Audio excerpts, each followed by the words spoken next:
দেখেন আমি এখানে আইসা ডাক্তার রুগীকে মুখোমুখি অবস্থানে দাঁড় করাইয়া দিতে পারতাম।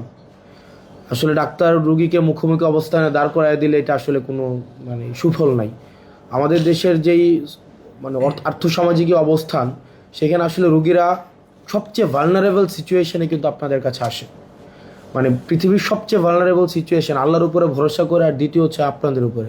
আপনারা যদি জোর মানে একটু জাস্ট ঘাড়ে হাত দিয়ে বলেন যে চাচা কি খাইতেছেন, আরে রোগটা ঠিক হয়ে যাবো, চিন্তা নাই, এটা কোনো রোগ হয়েছে নাকি, যান এই দুটো ওষুধ পাশে গিয়ে খাই নিয়েন, আর চাচির সাথে একটু ঠিকভাবে কথা বলেন, রুগীর কিন্তু রোগ অর্ধেক ঠিক হয়ে যায়।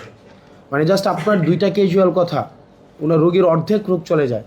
আবার আবার একটু যদি টেনশন আপনারা হাইপার করে দেন যে এটা তো খুব সিরিয়াস একটা ইস্যু, কথাই না বলেন, ওনারা কিন্তু হচ্ছে আপনার রোগ আরও বেড়ে যায়।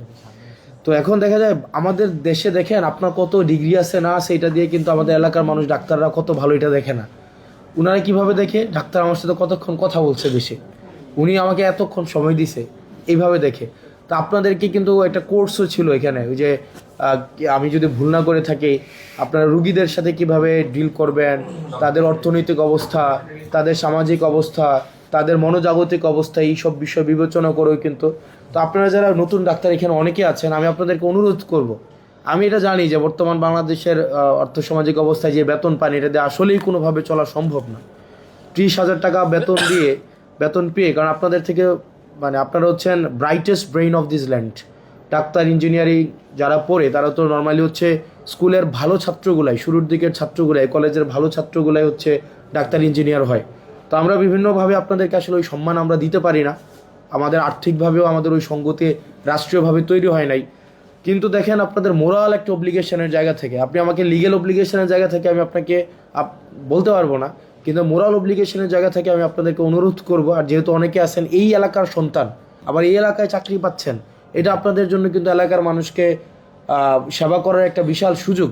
তো মোরাল জায়গা থেকে আমি আপনাদেরকে অনুরোধ করব, এই আর্থিক সীমাবদ্ধতা বা অন্যান্য সীমাবদ্ধতার ঊর্ধ্বে উঠে আপনারা মানবীয় জায়গা থেকে রুগীদের সাথে আপনারা একটা নির্ভরশীলতার একটা সম্পর্ক আপনারা মানে গড়ে তুলবেন, যাতে করে রুগীরা একটা নির্ভরশীলতা পায়। কারণ আপনাদের সাথে যে একটা আস্থা সংকট তৈরি হয়েছে দেবিদ্বার সরকারি হসপিটালে, আজকে 17 বছর পরে এই মিটিংটা হচ্ছে। 17 বছর, আমার বয়স সাড়ে 27 চলতেছে, এটা 27 বছর 7 মাস হবে, কারণ গত 2 মাস ধরেই বলতেছি 27.5, তো এটা 27 বছর, এখন এটা 7 মাস 8 মাস হবে।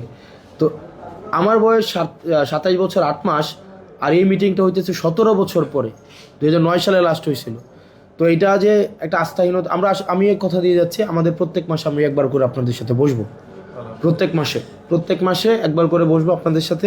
কারণ আমার অন্য কোনো কাজ যেহেতু নাই এইটা, এবং এই 5 বছর আমি অন্য কোনো কাজও করবো না। এই আমাকে সরকার যে দায়িত্ব দিয়েছে, জনগণ যে দায়িত্ব দিয়েছে, এর বাইরে ব্যবসা পাতি এটা সেটা যেগুলো করে, যেই সরকার যে বেতন দিবে এটা দিয়ে চলতে পারবো, সম্ভব তো নাকি? সম্ভব। আমার নিজস্ব কিছু হচ্ছে, আমার আলহামদুলিল্লাহ সংস্থান আছে, এটা তো সম্ভব। তো সুতরাং আমার যেহেতু অন্য কোনো জীবিকা নির্ভর কোনো চিন্তা নাই, আমি প্রত্যেক মাসে একবার করে আমি আপনাদের সাথে বসবো, একবার করে। এই আজকে যেভাবে বসেছি মাসের শুরুতে, ঠিক একইভাবে প্রত্যেক মাসের ফার্স্ট উইকের দিকে আমি বসবো, ফার্স্ট উইকে, যাতে করে আগের মাসের পুরো বিষয়টা করা যায়। তো যেটা বলছি, 17 বছর পর আজকে আপনাদের সাথে আমি বসছি।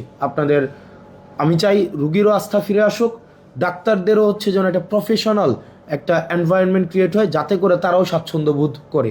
এই যে ডাক্তার এবং রুগীর মধ্যে যে একটা দ্বন্দ্ব তৈরি হয়েছে, এই দ্বন্দ্বটা যেন কোনোভাবেই হচ্ছে এটা আর না বাড়ে, এই ব্রিজটা যেন আপনাদের কমে আসে, এবং এক্ষেত্রে আমরা আপনাদেরকে কোঅপারেট করব।